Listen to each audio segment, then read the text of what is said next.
कल मैंने बौद्ध धर्म के जीवन परिचय और उनके बारे में बहुत से महत्वपूर्ण तथ्यों को दर्शाया था। बौद्ध धर्म पतन के रास्ते पर क्यों चल पड़ा, उसके भी कुछ कारण रहे हैं और कौन कौन सी वो शाखाओं में संप्रदाय में भटके आगे जा करके उनके बारे में यह समझते हैं। सबसे पहले मैं बता दूं, वो 4 भागों में डिवाइड हो गया था। वो कौन कौन से थे, जैसे कि हीनयान, महायान, वज्रयान और थेरवाद में। तो इसके पश्चात किस प्रकार से उन्होंने इस धर्म को आगे बढ़ाया वो समझते हैं। तो हरियाणा टीचिंग चैनल में आपका स्वागत है। तो समझते हैं यहाँ पर सबसे पहले आप लोगों को बता दूं कि हीनयान यह एक रूढ़िवादी बौद्ध परंपरा रही है। इसका मूर्ति पूजा करने लग गए थे, बुद्ध को भगवान मानने लगे थे, इसके कारण में मूर्ति पूजा करने लगे थे, जो कि एक निरर्थक कार्य था। तो वो एक गलत दिशा पकड़ लेते हैं। तो आगे समझते हैं, ये जो हीनयान था अशोक के काल में उसके संरक्षण में पला बड़ा, मतलब कि विकास और उत्थान डेवलप इसी के काल में हुआ था अशोक के। और ज्यादातर जो भाषा बोली जाती थी वो पोली भाषा में बात करते थे, यानी कि जो भी कथाएं, जातक कथाएं या जो भी कथाएं लिखी जाती थी तो वो पोली भाषा में लिखी जाती थी। आगे समझते हैं, ये तो था हीनयान के बारे में। इसके बाद दोबारा से फिर से महायान हुआ, महायान में डिवाइड हो गया दूसरा भाग। तो उसमें मूर्ति पूजा में विश्वास करने लगे, खास तौर पर वे महात्मा बुद्ध की मूर्ति की पूजा करने लगे, जो एक गलत था, क्योंकि महात्मा बुद्ध मूर्ति पूजा का विरोध किया है उसने। अगर वो मूर्ति पूजा करेंगे तो वो गलत दिशा में जाएंगे, तो इसलिए मूर्ति पूजा नहीं करनी चाहिए। इसे ही बोधि सत्यवान कहा गया।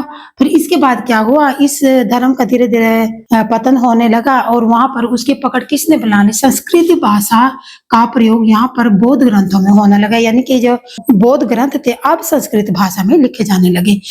जो महायान था वो कनिष्क के काल में, मतलब इसका डेवलप ज्यादा हुआ था। कनिष्क जो इसके शाखा को उत्थान हुआ था महायान की, वो कनिष्क के काल में हुआ था। इसके बाद हम बात करते हैं थेरवाद की। थेरवाद पोली भाषा में लिखा गया था, क्योंकि पोली भाषा ही उस समय सबसे ज्यादा रही है। और इसे हीनयान संप्रदाय का उत्तराधिकारी संप्रदाय भी कहा जा सकता है, यानी कि जब ये हीनयान खत्म होने जा रहा था तो इसकी पकड़ इसमें, मतलब ये उत्तराधिकारी उसका बना था, थेरवाद। ठीक है ना। इसके बाद बात करते हैं वज्रयान की। वज्रयान में क्या हुआ था, यहाँ पर बिल्कुल ही पतन के रास्ते पर आ गए था बौद्ध धर्म। क्यों पतन के रास्ते पर आया था, यहाँ तंत्र मंत्रों में विश्वास रखता था ये जो वज्रयान है, और इसमें भोग विलासिता ज्यादा हो गए थे और इसी कारण से पतन में आने लग गया था। दूसरी तरफ हिंदू धर्म के देवी देवता या हिंदू धर्म से बहुत ज्यादा प्रभावित हो गया था, इसके कारण भी इसका पतन हुआ। यह महायान बौद्ध धर्म पर ही आधारित है, तो इस प्रकार से इसका पतन होता चला गया। और इसके पश्चात आगे दूसरे धर्म आने स्टार्ट हो गए। और जब ये सब लिखे जा रहे थे, इसके बाद भी संस्कृत भाषा में बहुत से ऐसे ग्रंथ लिखे गए बौद्ध के बारे में, जो बार बार जैसे जैसे समय आता गया ऐसे ऐसे आगे बौद्ध धर्म का दूसरी भाषाओं में विस्तार होने लगा। ऐसा नहीं है कि भारत में थे, बाहर के देशों में भी यह जाने लगा, जैसे कि चीन में, कोरिया में, तिब्बत में, लाओस, वियतनाम, श्रीलंका, यहाँ तक फैलाने में बौद्ध, मतलब के पैदल यात्रा करते थे वो, और एक झोला टांग के सारी धरती पे पैदल चल चल कर इन्होंने बौद्ध धर्म का प्रचार और प्रसार किया था। आगे समझते हैं। अब सर एडविन एनोल्ड एक ऐसे विदेशी थे, उन्होंने बुद्ध को लाइट ऑफ एशिया कहा है। उसने अपनी पुस्तक में लिखा कि उस जैसा द्वीप कहीं भी नहीं मिले, इसलिए उसे लाइट ऑफ एशिया कहा गया है, क्योंकि उसने बहुत ही अच्छी संगति विश्व को दी है। आज भी लोग विश्व में इसको बहुत ज्यादा मानते हैं, बौद्ध धर्म को। आगे समझते हैं। आगे मैंने कल थोड़ा सा बताया था, इस जो ये बौद्ध धर्म थे, किस किस ने इसका, मतलब कि आगे इसको बढ़ाने का काम किया, 400-500 साल तक कैसे इसका विस्तार रहा।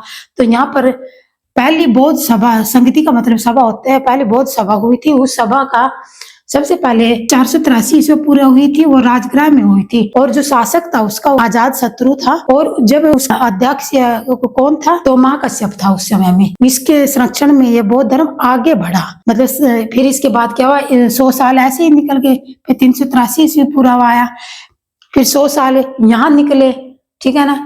वैशाली में कौन था, कालाशोक था, कालाशोक और अध्यक्ष कौन था, साबक मीर था। इसने भी बौद्ध धर्म को आगे बढ़ाने का बहुत ही सराहनीय काम किया था।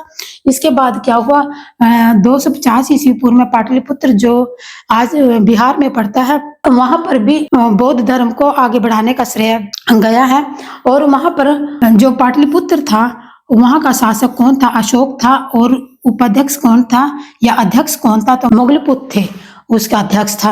उसने भी इसका प्रचार प्रसार करने में बहुत योगदान दिया था। आगे समझते हैं। इसके बाद 72 ईस्वी पूर्व कश्मीर में कनिष्क था और जो अध्यक्ष था वह वसुमित्र था। इसने भी बौद्ध धर्म को आगे बढ़ाने का बहुत ही सराहनीय कार्य किया। इसके बाद तो उसके अंदर बहुत सी ऐसी कमियां आई और धीरे धीरे करके बौद्ध धर्म समाप्त होने लगा। और इसमें भी बहुत से ऐसे तथ्य बिंदु रहे हैं। दूसरी तरफ नालंदा और तक्षशिला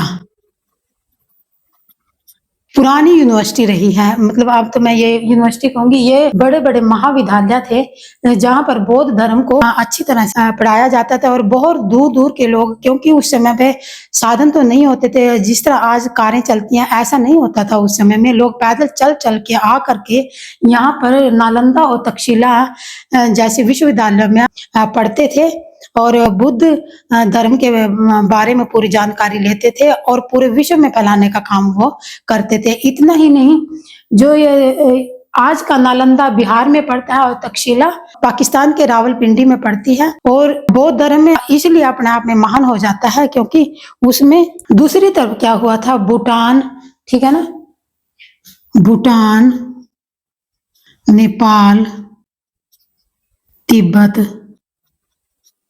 श्रीलंका, चीन, इन सभी देशों में यह बौद्ध धर्म बहुत ही मात्रा में फैला और फूला और आज भी यह बाहर के इन देशों में फल फूल रहा है। तो आज की वीडियो कैसी लगी? जय हिंद।